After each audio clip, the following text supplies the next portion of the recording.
निवेशकों के मन में सवाल होता है कि भाई ऐसे कौन से फंड्स हैं जो मिड कैप हो, जो एक अच्छा रिटर्न एक आने वाले समय में एक अच्छा बेहतर विकल्प बन के साबित हो सके। तो आपके हिसाब से कौन से ऐसे 5 फंड्स हैं जो आपको पसंद आ रहे हैं मौजूदा स्थिति में आगे के भविष्य को लेकर, और क्यों? राइट, तो अगर मैं 5 फंड अगर नाम दूं यहाँ पे निवेशक के लिए, जी। तो 3 पुराने फंड हम लेते हैं और 2 नए फंड लेते हैं। जी। तीन जो फंड है जो इसका ट्रैक रिकॉर्ड हमारे पास बहुत अच्छा अवेलेबल है, वो है एडलवाइस मिड कैप है, निप्पॉन का मिड कैप है और फ्रैंकलिन मिड कैप है। ये तीन मुझे बहुत ही पसंद है। इसका रीजन ये है कि इसका जो ट्रैक रिकॉर्ड है वो बहुत ही अच्छा है, और प्लस यहाँ पे जो उसका जो स्टॉक सिलेक्शन है वो बहुत ही प्रूडेंट वे में फंड मैनेजर कर रहे हैं। और दूसरा चीज की जो बहुत सारे क्राइटेरियाज रहते हैं जो हम ट्रैक एक्टिवली ट्रैक करते हैं, जैसे अल्फा हो गया, बीटा हो गया, स्टैंडर्ड डिविएशन हो गया जिसकी हमने बात की थी।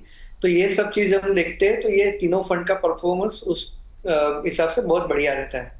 दूसरे 2 फंड में यहाँ पे ऐसे नाम देना चाहूंगा कि जो अभी नए हैं, इसलिए यहाँ पे इतने क्राइटेरिया अवेलेबल नहीं है, पूरा ट्रैक रिकॉर्ड भी अवेलेबल नहीं है। लेकिन जो फंड मैनेजर की जो स्टॉक सिलेक्शन प्रोसेस है और जो ओवरऑल फंड हाउस का जो इन्वेस्टमेंट फिलोसॉफी है वो बहुत ही अच्छा मुझे लग रहा है। जैसे कि एक है वाइटॉक का मिड कैप फंड और हेलियोस का मिड कैप फंड, ये 2 फंड है जो नए फंड हाउस है, पिछले 3 साल में ही लॉन्च हुए। लेकिन फिर भी उसके फंड सिलेक्ट जो स्टॉक सिलेक्शन है वो बहुत ही बढ़िया है, तो ये भी निवेशक चेक कर सकते हैं।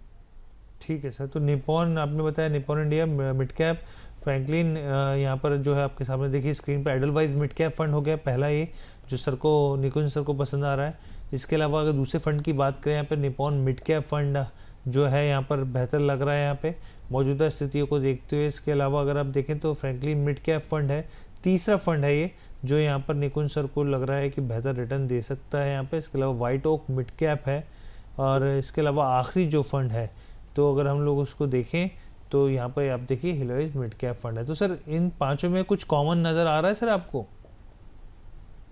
ये पांचों में कॉमन मतलब ऐसा है हर्ष भाई कि पांचों का जो स्टॉक सिलेक्शन है और जो फंड हाउस है उसकी जो इन्वेस्टमेंट फिलोसॉफी है वो बहुत ही बढ़िया है। वो इतना ज्यादा जो हमारे पैसों के साथ ज्यादा रिस्क नहीं ले रहे। राइट, तो वो पांचों में कॉमन है कि वो रिस्क एवर्स है, जो फंड मैनेजर है वो कंजर्वेटिव ही है, इतना वो ज्यादा रिस्क नहीं लेते अपने निवेशकों के पैसों के साथ। तो वो बहुत ही अच्छी चीज है हमारे लिए।